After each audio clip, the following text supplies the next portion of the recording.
Round 7 and Formula E arrives in Europe, Monaco. Glamour and history in equal measure. Home to one of the most famous motor races in the world, the Monaco Grand Prix. The Formula E track shares some of the same narrow streets, tight corners and iconic Riviera setting. A wide open championship means that Monaco has a big hand to play. With the final races in view, the stakes here are high. Round 6 for Formula E saw the electric cavalcade arrive at the iconic Long Beach track in California, USA. Under cloudless West Coast skies, another impressive and atmospheric venue, and a sense that a new crowd were here to see this modern event for themselves. While Hollywood A-listers added some sparkle, the drivers had other priorities. With 5 winners from 5 races, could anyone put a marker down and pull ahead as the closing bell rang on the championship's American leg? Daniel Abt was lining up on pole position, Nico Prost alongside him on the front row. But the man to watch for as the race got underway was Nelson Piquet Jr. storming through from 3rd place to take the lead of the race at turn 1. There were collisions further back, Sam Bird was sent into the wall and Jean-Eric Vergne was then trying to fight his way up the order. His teammate Scott Speed, his race was over. Vergne was still making progress, battling with Nico Prost. Lucas Di Grassi was the next man to go past both of the Edam's cars, to the delight of Abt, and then Antonio Felix da Costa went through as well. But da Costa wouldn't hold the position for long. Jarno Trulli was then torpedoed out of the race by Charles Pic. The Edam's cars were battling amongst themselves, while Bruno Senna was making progress up the order. Jerome D'Ambrosio then got past Nico Prost, but Prost's attempts to fight back were a little unfair. Race leader Piquet was in the pits, emerging comfortably in the lead, while Lucas Di Grassi lost out to his teammate Daniel Abt. Senna and Prost went side by side, Senna coming out on top.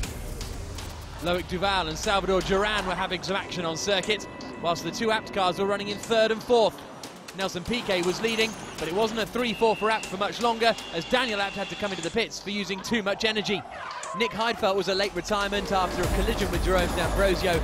But up at the front, no one could stop Nelson Piquet Jr. from taking victory in Long Beach.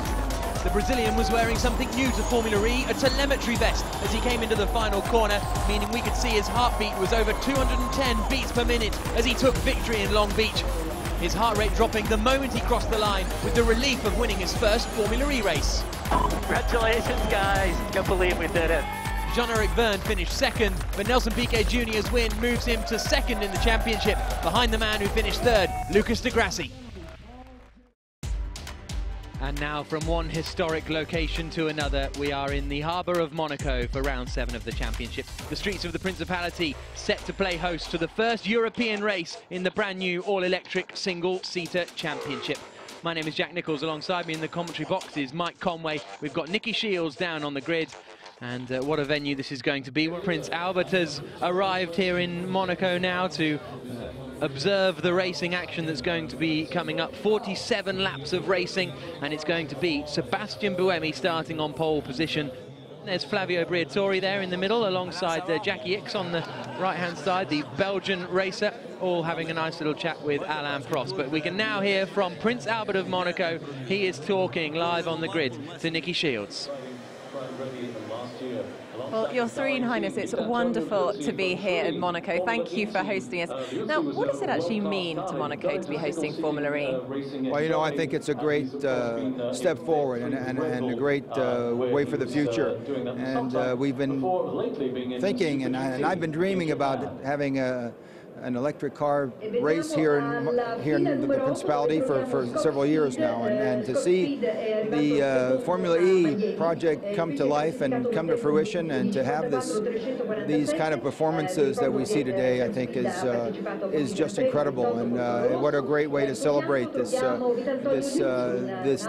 new way and new way for sustainability for the future. Absolutely, and a very exciting race ahead as well. Thank you very much. And this was the gala dinner last night at the Monte Carlo Casino. Sam Bird arriving, and Jean Todt there along with Prince Albert, and what a glamorous event it was. And these have become highlights of the Formula E weekends.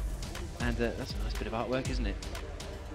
And really, really impressive scenes here in Monaco. This is, I suppose, what Monaco is all about, but in the next 10 minutes or so, this will be what Monaco is all about. There you can see the EJ entertaining the fans at the swimming pool complex. And there again is Flavio Briatore having a little chat with Alain Prost. So the great and the good here on the grid in Monaco. The former Renault team manager who would have been looking after Renault when Jarno Trulli won here back in 2004. We've got 7 race winners on the grid in Monaco, but only 1 race winner in Formula 1, and that was Jarno Trulli. There's Natalie Imbruglia hanging out with Alejandro Agag. A few moments ago, Nicky caught up with Jean Todt, the president of the FIA. This was all his brainchild many months ago. Let's see what he had to say. Jean Todt, president of the FIA, here we are at the very beginning of the leg in Europe. And what an amazing ride it's been since we met on the grid in Beijing. Exactly, you know, things are moving very fast, silently, which is good. And we are so thrilled to be here for the first time in Monte Carlo, which is a legendary place, and to have Formula E, and looking forward for a great race.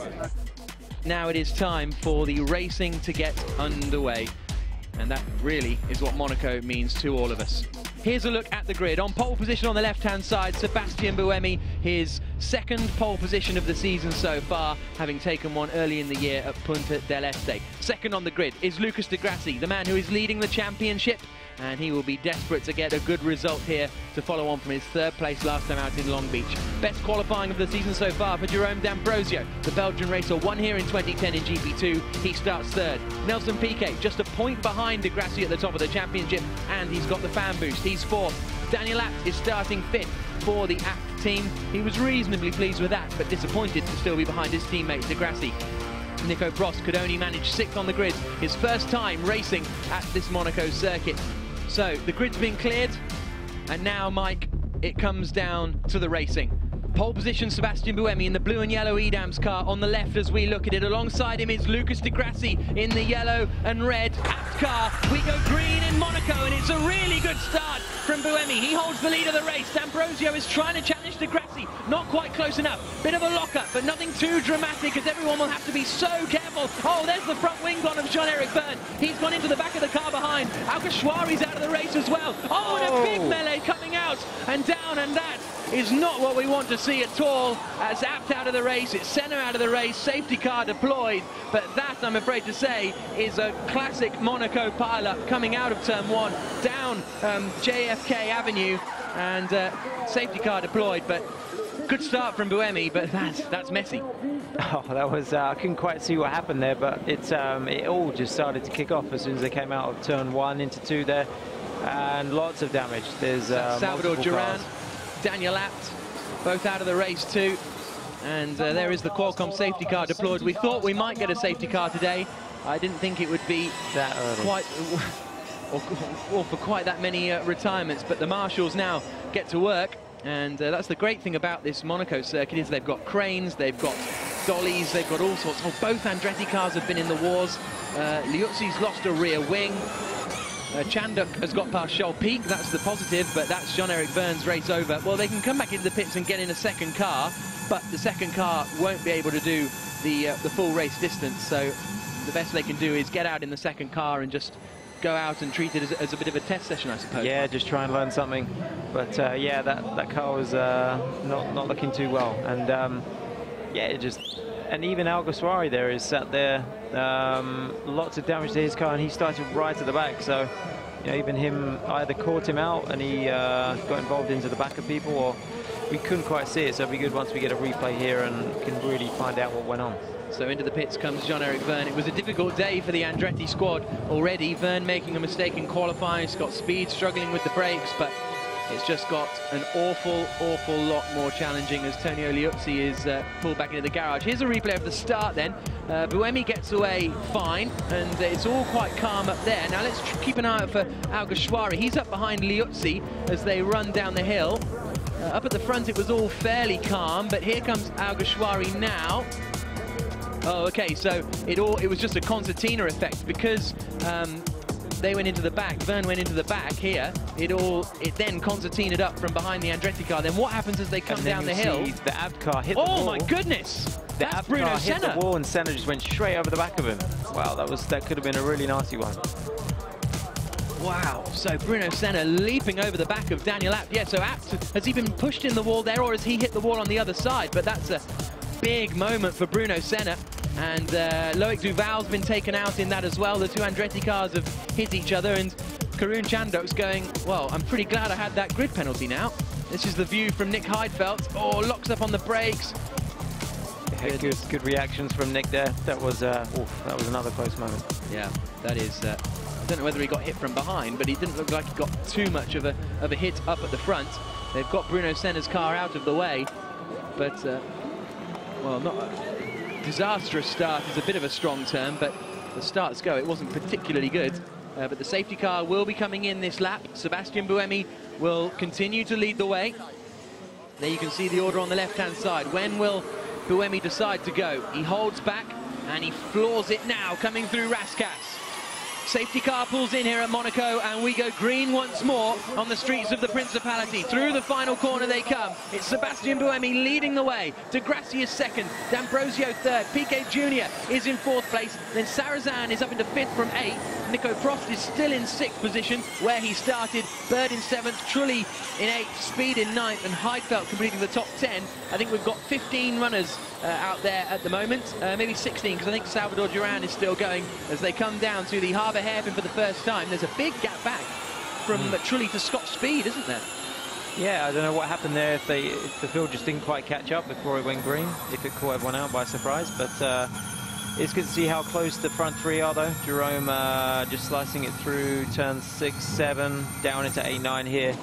And he's got someone right on his Nelson Piquet, he's all over the back of the Dragon car as they come now towards the Rascasse. He's not going to be close enough to look to the inside. In fact, D'Ambrosio feels the need to cover as they swing through the famous part of the circuit, then through Anthony Nogues and out onto the start-finish straight again. But that is absolutely nose to tail, and they've got to be careful because Stefan Sarrazin is right up behind. We go on board with Nelson Piquet Jr.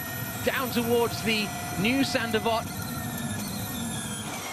Onto the brakes, into the right-hander.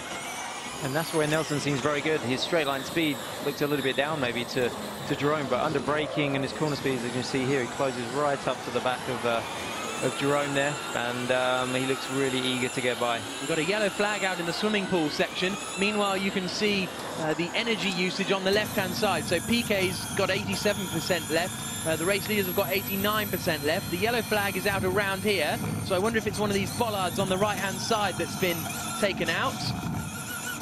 I didn't spot anything there, but the yellow flags are certainly out at the exit of the swimming pool. We're on lap 5 of 47 here in Monaco.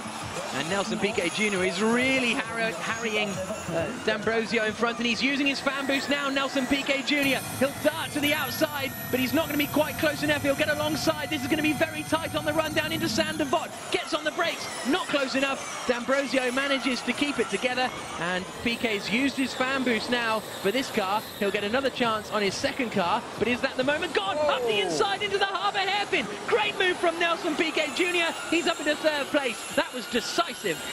That was a great move. Yeah, he really just was determined to get by Jerome, and yeah, just really pulled it out under braking, straight up the inside. A nice clean move, and now he's up into third position. And now he's proved also that overtaking can happen here on the streets of Monaco. Still, we've got the double waved yellows. Oh, okay, so there we go. We've got a bit of debris in the middle of the circuit. So I wonder, we might just have yellow flags there for the rest of the race potentially, unless we end up with another safety car. We go on board now with Nelson Piquet Jr. Third position for the Brazilian as he comes through Anthony Nogues and now starts to close down on Lucas de Grassi in front. And these two have been racing together for many years, but this morning Piquet said, yeah, we've been racing together for many years, but he's always been behind me, and I've got to put that right here this weekend. Yeah, and I think that's making him even more determined to catch Lucas now ahead of him.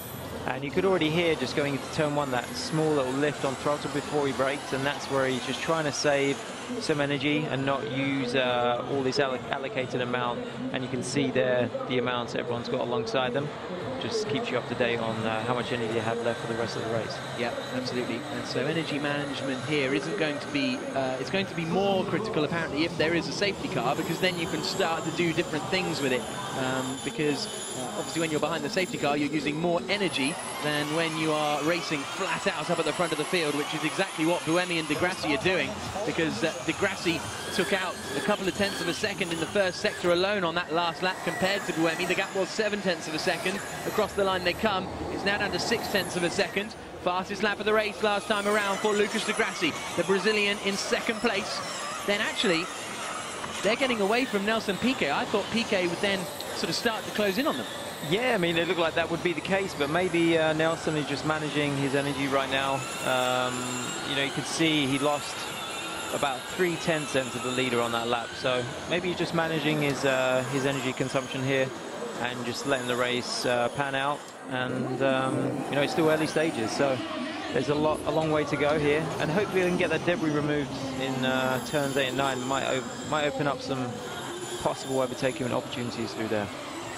Yeah, absolutely, that would be good. There you can see confirmation. Lucas Di Grassi sets the fastest lap of the race. The two of them dive through Anthony Noakes together and out to start another lap. That'll be lap 9 of 47 that they're on now. 0.0. And that's Lucas Di Grassi's team radio saying 0.0, which I think basically that's the dash he's reading, and that means he's spot on for what he's meant to be doing. This is Scott Speed losing out here to Antonio Felix da Costa. Oh, Speed hasn't been in to change his front wing, so that's why Speed's really slow. Okay, so that's interesting. That's why Scott Speed is struggling and dropping down to 11th position. Antonio Felix da Costa up into 10th place now then. But the two leaders have made a bit of a break, and then it's all a queue further back as they dive into the swimming pool. And then out again. That's Sam Bird at the back of the pack. They've taken away the yellow flags now at the exit of the swimming pool, so that's going to be better. But this little group is just sort of brewing, isn't it? And, it is, and we can see some guys further back in the field setting some purple sectors here. So maybe they're, you know, getting frustrated trying to make something happen here. Just saw a back marker go by, I think, on the front straight there. One of the Yap cars, I believe. Yep, and oh, it's Jean-Eric. Well, they're making their way past Jean-Eric Byrne and Loic Duval too.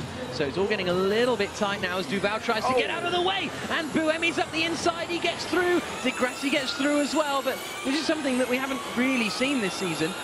Back markers, because they're all so close. Bit of a tense moment there, I'm sure, for Seb. He wasn't sure if Loic Duval was going to let him by or give him room, but luckily he just gave him enough room there into turn 3, and he was able to go up the inside. But it has created a bigger gap now from second position to third with that going on. Here's a replay of Scott Speed's battered. Oh, I thought that was going under then, and he was going straight towards the wall. Yeah, and that can really cause difficulties trying to turn when you've got things under your front wheels. Great lesson in mechanics from Mike Conway. Yeah. So we're on lap 16 of 47. Scott Speed is running down in 11th place, but I guess the reason he hasn't come in is if he can just hang on in there, if a safety car comes out, he's right back in the fight, and he hasn't had to change his car. So I presume that's the thinking that Andretti are following. And here's a look at Nick Heidfeld up the inside of Jarno Trulli. Oh, that's going to be a touch there, and it is. That's the battle over 8th position. This is on board with Heidfeld. Was he far enough alongside or not? Enough to maybe make a move, but Jarno just wasn't having any of it. He just wanted that corner, I'm afraid. Yeah, absolutely. So on board we go again with Nick Heidfeld. He and Jarno Trulli, two of the most experienced men here. And Nick Heidfeld won at this circuit in 1998 in Formula 3000 as Bruno Senna. A very disappointed Bruno Senna heads up the stairs to the Mahindra garage, and he is out of the race. As we head towards the Rascasse once more, lap 19 of 47, still 29 laps left to go. We go on board with Nelson Piquet Jr. You can see on the right-hand tower the power he's using. He's using pretty much 150 at the moment, isn't he? Pretty much as fast as he can possibly go. And he's still got 30% of the battery energy remaining in the centre. Yeah, he's coming off the throttle in Nice. Yeah, it's really big coasting, but that's how they're managing the energy. Just able to lift out, keep it at your maximum. 7.4, 7.4. Again, that's Charles Peake's team radio. Okay, copy. As he gives the Team China squad an update on what's going on. Sam Bird has got past Nico Prost meanwhile, so Bird has got up into 6th position. We haven't seen it, but the positions have just changed, and as they came across the line last time around. So good work from Sam Bird, a man who's won here twice, 2 years in a row in 2013 and 2012. So that's good work from the Virgin driver. As we stay on board with Piquet, coming into the final corner in Anthony Nogues, now out onto the start-finish straight again. Has he closed in this time around? 6.9. There's Piquet's team radio. And here's a look at what happened. Up the inside into Sandevot, job done. Bang. There you go. Yeah, very textbook move. Nicely done. And clean X out of the corner. Now he's probably going to try and hunt down the guys in front of him. Oh, and there goes the wheel cover off the front of Nick Heidfeld. So that's probably remnants of the damage after a collision with Jarno Trulli. And I think that might be why the yellow flag has come out. Because, yeah, it's down at turn 2. So that's probably why the yellow flag's out. You saw the lap before Seb put in a good time, stretch out the lead a little bit. And now De Grassi's come straight back with a 56.9 and reduce that gap down again to half a second. So they're playing a bit of cat and mouse at the moment, trying not to use their energy, but they don't want to let each other get too far away. There's the Amlin Aguri car getting out of the way of Salvador Duran. And Nico Prost is struggling a little bit in this race, as he did last time out in Long Beach. So ever since he won in Miami, he's struggled a little bit to totally race at the front. And he's quite low on energy too. Like Sarazan, he's like 14–15%. Oh, and he's just locked up coming into Sandevot. He did get it stopped in time, but that's not going to be great news for him. The yellow flag's out for that little nose cone on the left-hand side, but that shouldn't make too much difference because it's green by the time you get down towards the first corner.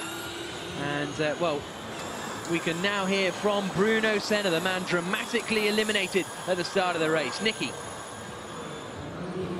Bruno Senna, things were looking so good earlier today, and what an unfortunate start. Are you okay, first of all? Yeah, I'm very stiff. These cars don't have a lot of damage protection on the bottom, so when you land from a flight like that, you know, over a meter high, it's very dry. So yeah, it's very, very unfortunate. We had a good pace, and this turn 1 obviously was looking a bit like that from the beginning. So there's lots of cars with a lot of damage from this turn 1, so I think we need to revise this for next season, so that's the plan. Yeah, absolutely. It looked like a very tight spot. Now, what actually happened? Was it a shunt from behind? I'm not entirely sure what happened there. As I came around turn 1, I think Sarazan was on my left, and I was going on the power behind the rabbit, and he stopped, dead stop. And as soon as he stopped, I went over his car. So I'm not sure why he stopped. I've been told that he's been pushed into the wall, but I don't know. I haven't seen the accident yet. Well, we're sorry to hear that, but I'm glad you're okay. Thank you. Great to hear from Bruno Senna then, and a real shame that his race ended that way, but we have got nose to tail for the lead of the race here in Monaco. Stefan Sarazan in 5th place is going to have to come into the pits very, very soon because he is down to 6% energy in his battery remaining, and he's under pressure from Sam Bird, but it's nose to tail for the lead. Is that Bird darting to the inside? I don't think it... Oh, it might have been. There was a big lock-up in the background. So did Sam Bird manage to get through? No, not quite. He's still right out behind Stefan Sarazan on the run down into the hairpin. And Nico Prost now has joined that fight very much. Buemi's still got a good amount of energy though, and because it's such a short lap here, Mike, the teams are a bit more flexible. If you've got an extra 3%, 4%, that could get you an extra lap potentially. Yeah, and with the safety car help, they've kind of gained a lap now. So before we were guessing that they pit around any time now, but now they're able to stretch it out a lap. And that opens up for... In comes De Grassi with 10% of energy remaining, so I wonder if he's going to come in and try and maybe get an undercut or something like that, get some clear air. Yeah, very interesting. Maybe that's what they're looking for. They might have seen a gap on track on their strategy to try and get him out in clean air, but risky to come in a lap earlier because it means you've got to manage a little bit more as the second stint unfolds. But then what's more important in Monaco? Track position. Yes. So that's maybe their thinking. That if they don't do this and just follow the Edam's car into the pits, as also in has come one of the Amlins, and there's Daniel Abt, a very disappointed Daniel Abt, and Nico Prost has come in too. Loic Duval is out there setting the fastest laps of the race in his attempt to pick up 2 points for fastest lap. So we've got De Grassi, Sarrazin, Prost, Heidfeld and De Costa all in the pits now. Yeah, this is interesting. Seb has sector 1, he's improved, and now Piquet Jr. second sector, he's really on it as well. So they've seen that De Grassi's pitted and they're trying to take advantage of this opportunity. They've got to turn it up to full and go as much as they can. D'Ambrosio and Bird are both in as well. But Buemi and Piquet are staying out, so out of the pits comes Lucas De Grassi, and where will he filter in with the rest of the field? That's what we've got to wait and see. He's in very clear air though, isn't he? So that is great news for him. How difficult is the car swap? Is it pretty straightforward? Yeah, it's not too bad. It's just when you come out on with the second car, things are cold. Obviously, cold tyres, cold brakes. So it's all about managing the out lap. But that's the time when you can really lose or gain a lot of time. So it's all about maximising that out lap and getting up to speed as quick as possible. As you see, Seb is really pushing here on his in lap, and I'm sure he's going to be straight in now. Oh, he's locked up, coming into... Both of them pushing very hard to make it into the pits quickly. 73 seconds is the minimum pit stop time. Meanwhile, Salvador Duran out there is using his fan boost. I think he's by himself at the moment. Maybe he's going for the fastest lap of the race. But in come our race leaders, Buemi and Piquet. And De Grassi absolutely nailed the pit stop time, 1 minute and 13 seconds, which is exactly the minimum time. Piquet also set the fastest middle sector of the race on his way into the pits. It was 0.7 of a second quicker than Buemi's middle sector, so this is going to be mighty fascinating. 22 laps to go.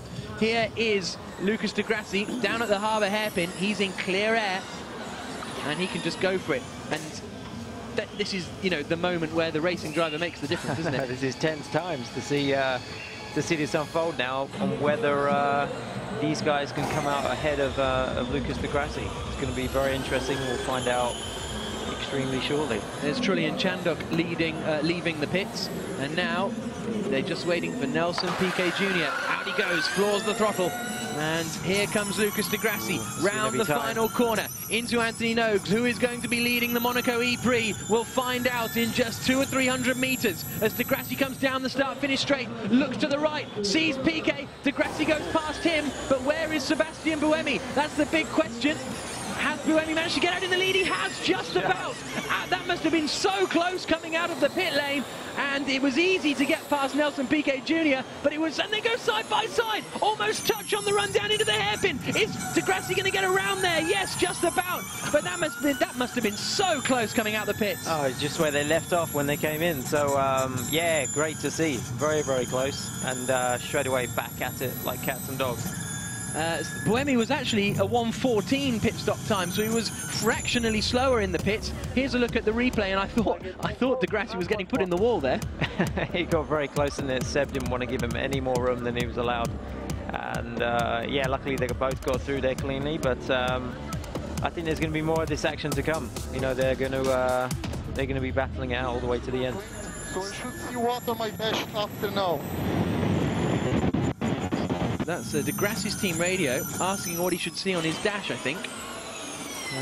Didn't quite catch all of that. 20 laps to go now. 20 laps to go now. Okay, so I think he's just trying to find out how long is left in the race. So 20 laps to go. Doing my job for me, De Grassi's engineer. And Sam Bird, meanwhile, has managed to get him into 4th place. So from 10th on the grid, Sam Bird is up into 4th. D'Ambrosio's down to 5th. Sarrazin has lost out and is in 7th place. De Costa 8th, Charles Pic 9th. And Scott Speed, now he's made his pit stop, is in 10th place. 3.5 seconds off Charles Pic, but at least he is in the points. So that's the battle for 3rd. We go on board now with Sam Bird in 4th position. 5th place in the championship, Sam Bird, retired on the opening lap in Long Beach. And he'll be desperate to get back on the podium, but the man in front of him is battling for the lead of the championship. Yeah, I thought Nelson would be a little bit closer. He seems to have lost out slightly, but it's going to be interesting for De Grassi because he's like 8% down on battery power to the other guys. So yeah, it's going to be interesting to see how he manages that. But he still looks to be pushing and giving Seb a hard time. Now Sam Bird right up behind Nelson Piquet. There's a big lock-up in front. But it looks as though whoever it was got away with it. But kept it all together. This is the battle over 3rd place. Nelson Piquet in the silver fluorescent Next EV by Team China car, with the Virgin of Sam Bird right up behind, nose to tail. Always great coming through the swimming pool there. And Bird, we've already seen him execute passes today. He's got past Nico Prost already, and Stefan Sarazan too, coming down into turn 1. So he knows how to overtake around Monaco, does this man Sam Bird. Wider line into Anthony Noakes to try and get the drive out, but Piquet has still got another fan boost to use now in this car, and that's Loic Duval out of the race. Unsurprisingly, oh, that's going to go 3 wide down into Saint Devote. Bird holds the outside line, but Piquet will cover the inside, but that's not the place to be getting back markers, is it? That was very close, 3 wide there. But yeah, I'm not sure if Nelson is just biding his time, trying to save his energy, so that he can attack the leaders later, or if he, you know, Sam is that much quicker and he's able to really push Nelson there.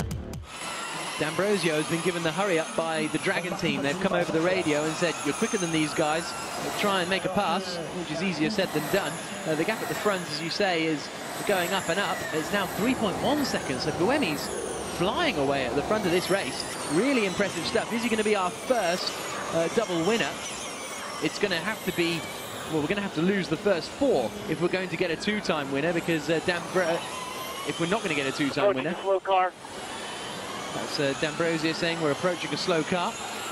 Yeah, and it was either Lucas waving at the crowd or waving, gesturing at Luzzi to get out of the way there. Obviously doesn't want to get held up because he's got a lot of guys breathing down his neck.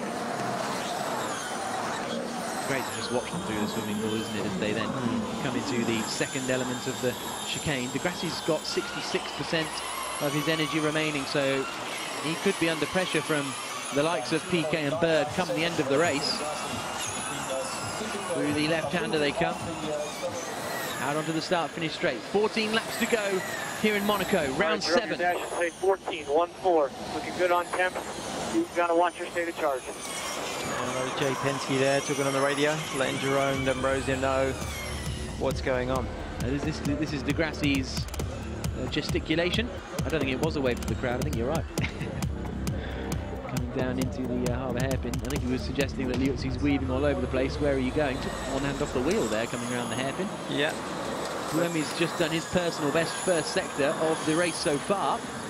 Degrassi's come back as well and did his best lap there as well. So I think he was just trying to harvest as much energy there as possible in the last 2 laps, and now he's pushing it and getting a gap again to Nelson. But Nelson looks to be struggling a little bit at the moment, or he's just really biding his time. I'm not too sure what's going on here. Great shot coming out of the final turn at Anthony Noakes. Across the line comes Nelson Piquet Jr., still running in 3rd place at the moment, 2.2 seconds back from Degrassi. And the top, well, all the top guys, with the exception of Nico Prost, are all lapping about the same time. Prost is about 3-4 tenths of a second slower every lap. As we go on board again with Sam Bird, down into the harbour hairpin. And he's still right up behind Nelson Piquet Jr. Jerome D'Ambrosio has just done his personal best in the first sector as they go through to back. Push. There's a push. Okay, let's see, will Nelson respond to that, I wonder? Yeah, let's see what he can do now, if he was holding up or not. I thought he was going to reply then, but yeah, it's always, I presume it's always very nice when your team come over the radio and tell you to push. Yeah, like you were in the first place. 18.0. Yeah. Across the line, comes Piquet. Down towards the first corner, Sebastian Buemi leading the way, and Piquet has responded actually almost instantly by doing the fastest final sector of the race so far, a 17.686. So that's impressive stuff from Piquet that he responded that quickly. Down into the harbour hairpin. I think Team China know that Lucas Degrassi has got, oh, look at that. So Piquet's up to 63% now, more than Buemi and Degrassi. So maybe this is just clever energy management, and now they've figured out how far they've got to go, and now they can afford to push potentially. Great to see so many fans here watching the action. It's been really good attendance for this Formula E race, as it has been for most of the Formula E races so far this season. Yes, granted it's free entry, but nevertheless it's great to see the grandstands packed, and it's great to see top-level motorsport accessible to fans as Buemi comes down into the Harbour hairpin now. 52% of energy remaining. Out now into Tabak. Into the left-hander. Yeah, nice line through there. Silky smooth from Seb. And yeah, just managing the race very well here, managing his energy. Good use of the curves through there. And not much coasting at all in this lap. No, I was just going to say that. You know, driving this thing as hard as he can. It'd be interesting to see if there's any coasting down into turn one. That seems to be a favourite for to save energy. Well, last lap he lost 0.3 of a second to, oh goodness me, this is Antonio Felix da Costa forcing his way past Charles Pic and going up into 8th position, and Scott Speed went through as well. So Pic got very close, but good work from Scott Speed as they come over the crest of the hill, down Avenue JFK, and Nick Heidfeld will be trying to get through as well. Da Costa then 8th place for him, which is not a bad effort considering he started down in 19th place. But look at this. Now, Nelson Piquet has caught Lucas di Grassi in the battle over 2nd position. Buemi, I think, has been told you've got to push because the last 2 laps he's lost 0.3 of a second to Lucas di Grassi in 2nd place. But now di Grassi will have his mirrors full of the next EV by Team China car. Into the Rascasse they come, and Piquet just, it's like he's just decided to catch up. He's just switched it on. Yeah, I mean, he's driving smart, just saving his energy at the beginning, and now he's pushing, really breathing down the back of Lucas's neck here. So, and yeah, looking lovely in your hat, Jack, not that anyone can see. As they come through the right-hander, dropping down the hill now with only 8 laps to go here in Monaco. Sebastian Buemi leading the way for the Edam's team. His best ever result here was a 7th place in the 2008 GP2 race. And as a result, he'll be more than happy, I think, to get on the podium if he can. Di Grassi is quite short on energy. Look at that, 6% less than Nelson Piquet, and that's sort of a lap and a half of distance. No further decision taken in the incident between cars 10 and 23, which is Trulli and Heidfeld.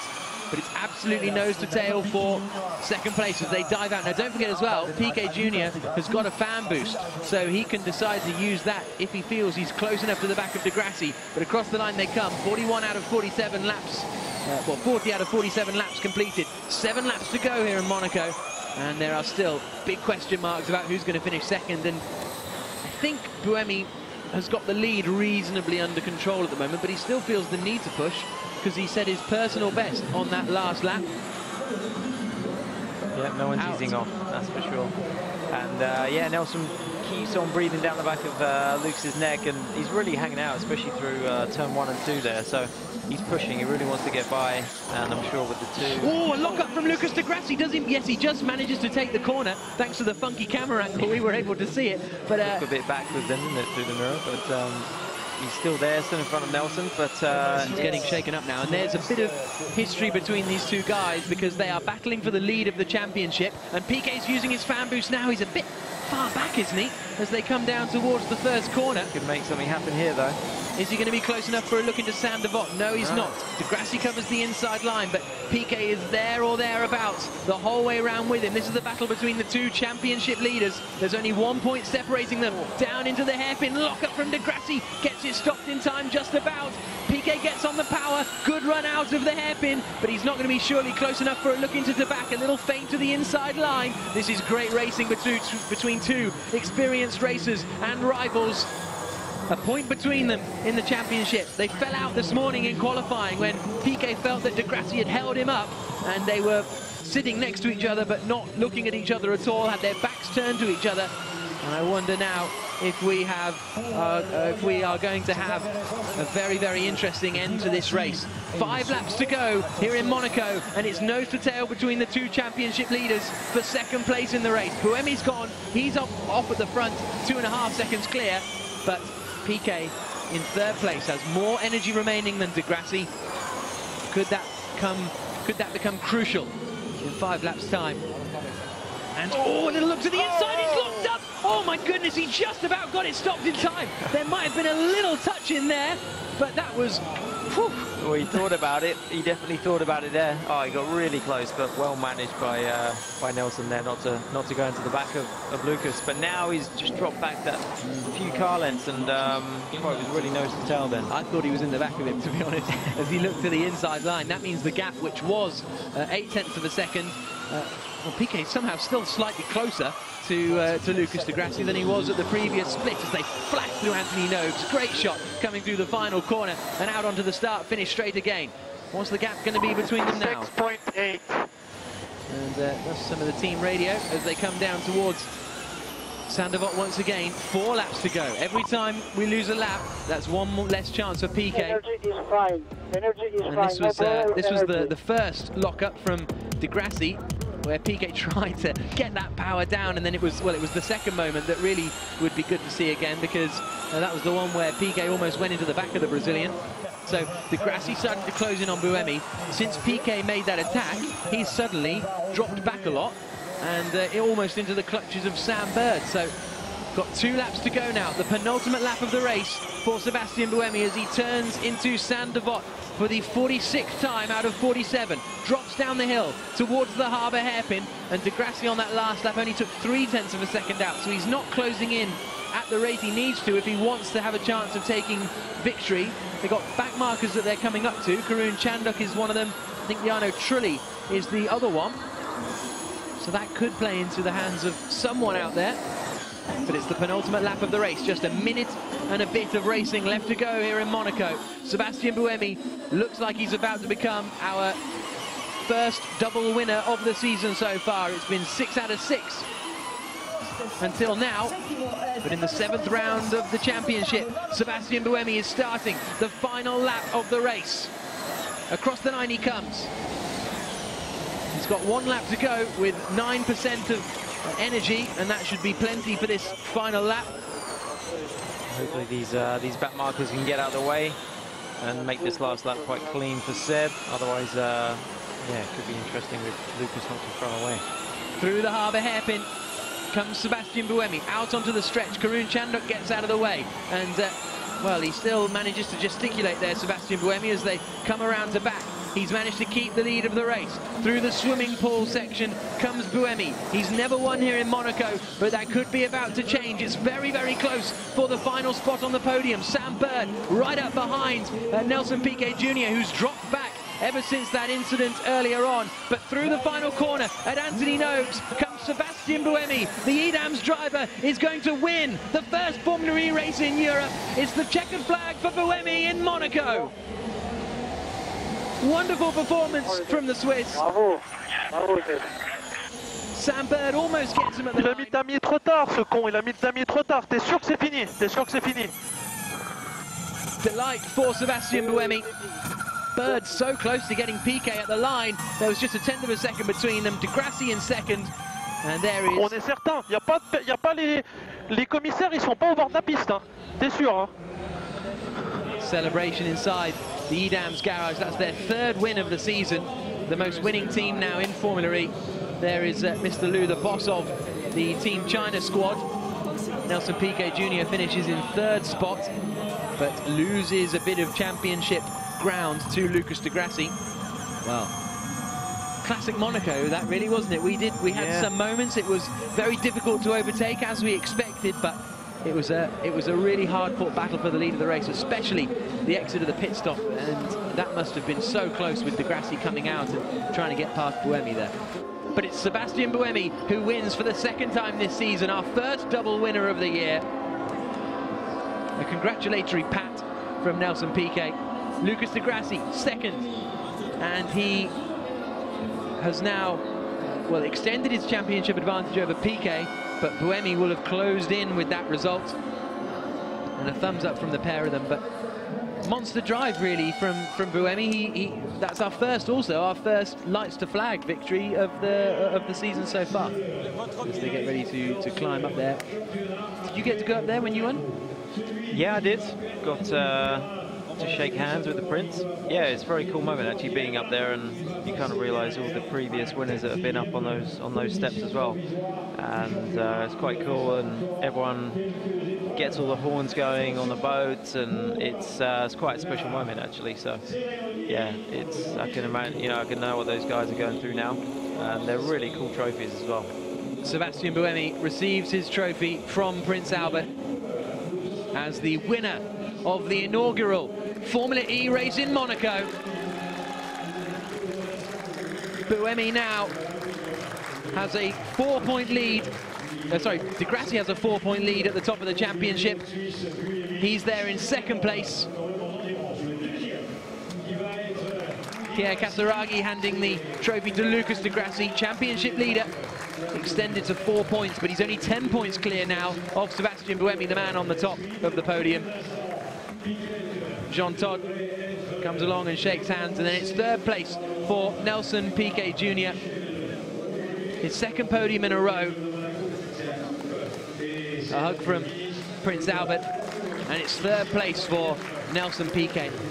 A wonderful event. It's been really special to race here. The track provided some really good action actually. It's still Monaco, it's still incredibly tight and twisty, it's still difficult to overtake, but they did manage to make manoeuvres out there, and Nelson Piquet almost robbed third place away. But now it's time for the champagne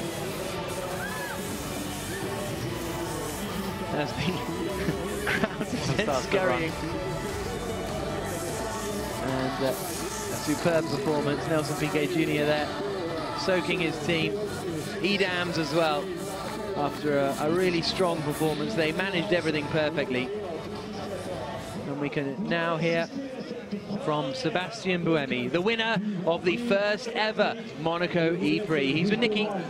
Well, that's certainly one way to clear a grid, spraying champagne. Second win of the championship. How good does that feel? It feels great, especially from pole position. It's a good weekend finally. We were leading in Buenos Aires as well, but then I had this little mistake. So finally a very good weekend from pole position to win. It's an amazing feeling, and especially in Monaco, so I couldn't be more happy. Absolutely, and I'm sure your team principal here, Jean Portier, also, you must be over the moon. I am over the moon because with last year in Monaco winning the 2GP2, the 3.5, winning the first electrical one in Monaco, and it was a place where we had never won before last year. And last year we made a hat trick, and it's going to be in the history. First electrical one. Absolutely, phenomenal. Well, between yourself and Alain Prost, you've got a pretty good record for Monaco wins. Yeah, it is a very good record. It's very nice. So, we are going to enjoy tonight, I'm sure. So here's a look at the results after round 7 of the Formula E Championship. Sébastien Buemi taking the win, 2 seconds clear of Lucas de Grassi in second place, followed by his title rival Nelson Piquet Jr. The top 3 now, all the top 3 in the championship. Sam Bird in 4th position for the Virgin team. Jerome D'Ambrosio finishing in 5th for Dragon. That's a good result for him. He did have a 4th in Miami, so not his best of the season so far. Nico Prost will be disappointed to be down in 6th position because his teammate certainly looks to have taken the upper hand now going into the rest of the year. Sarazan in 7th. Scott Speed somehow ended up in 8th place after having a difficult qualifying session, getting involved in the shunt at the first corner. He still managed to come home in 8th, with Peak and Da Costa completing the top 10. Now let's hear from Lucas de Grassi. Second place, he's with Nicky. Well, Nelson Piquet was on your tail the entire race, but did you think at any point he'd catch you up? No. So it's your 5th podium position as well. That's a pretty impressive stat. Yeah, it was a very good race. Very, very nice to be here in Monaco. Iconic place. The race was awesome. I did a very different strategy to Buemi to try to overtake him under the pit stop, which then I had to defend from Nelson after. But you had to risk it, you had to risk for the win. But in any case, the second place, 18 points, I guess still lead of the championship. That's what matters. Now we go to Berlin in 2 weeks. And as far as the championship is concerned, it's a 93 points now for Lucas de Grassi at the top, 4 clear of Nelson Piquet Jr., but only 10 clear of Sébastien Buemi. Nico Prost is still in there, but at some point, are Edam's going to have to focus on favouring one of their drivers? That's a question for next time out in Berlin. Further down the order, we see Scott Speed up to 11th after picking up his second Formula E points finish, and still no more luck for Sarrazin and Heidfeld. Sarrazin managed to finish 7th, but that was all.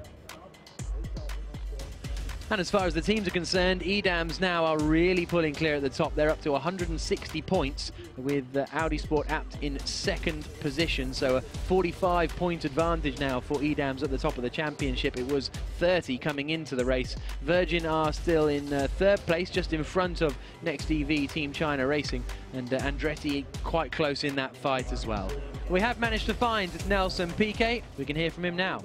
Ah, you were so close, Nelson Piquet. You were on Lucas de Grassi's tail, but you didn't quite get there.